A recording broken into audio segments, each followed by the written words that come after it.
مشکات شریف کی روایت ہے، آپ علیہ الصلوۃ والسلام نے فرمایا کہ جب میدان محشر لگے گا، جب میدان محشر لگے گا،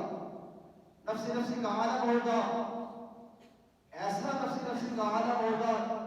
کہ لوگ خود اپنے پسینے میں ڈوبے ہوئے ہوں گے اور یہ چاہ رہے ہوں گے کہ آج ہمارے متعلق کچھ فیصلہ ہو جائے، جنت کا فیصلہ ہونا ہے تو جنت کا فیصلہ ہو جائے، کسی اور جگہ کا فیصلہ ہونا ہے تو فیصلہ ہو جائے، اس مشکل وقت سے، اس مشکل گھڑی سے نکل جائے۔ اس وقت جناب صادق محمد صلی اللہ علیہ وسلم نے فرمایا کہ کچھ لوگوں کو جب اللہ کی عدالت میں پیش کیا جائے گا، حساب کتاب کا معاملہ شروع ہوگا، فرمایا کہ جب حساب کتاب کا معاملہ شروع ہوگا لوگ کھڑے ہوں گے، ادھر سے روزہ بھی آئے گا اور قرآن بھی آئے گا، ان کے حق میں سفارش کرے گا۔ کیا سفارش کرے گا؟ روزہ کی سفارش کرے گا۔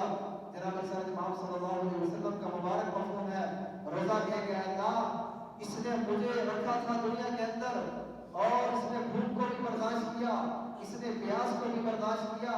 نفسانی خواہشات سے بھی روکا رہا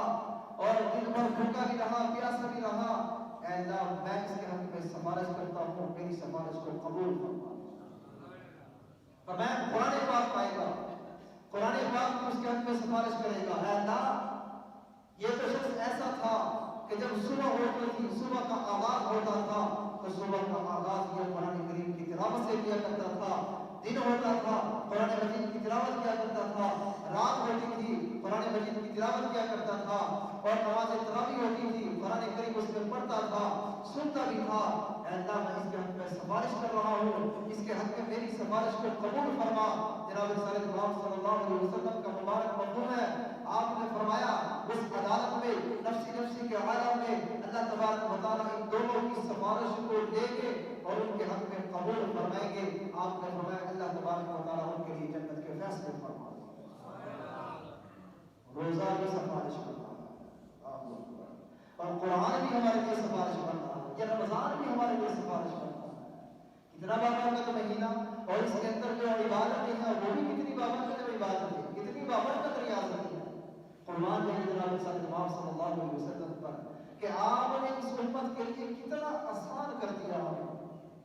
اپنی نجات کے لیے آپ نے کتنے اعمال بتا دیے کہ یہ اعمال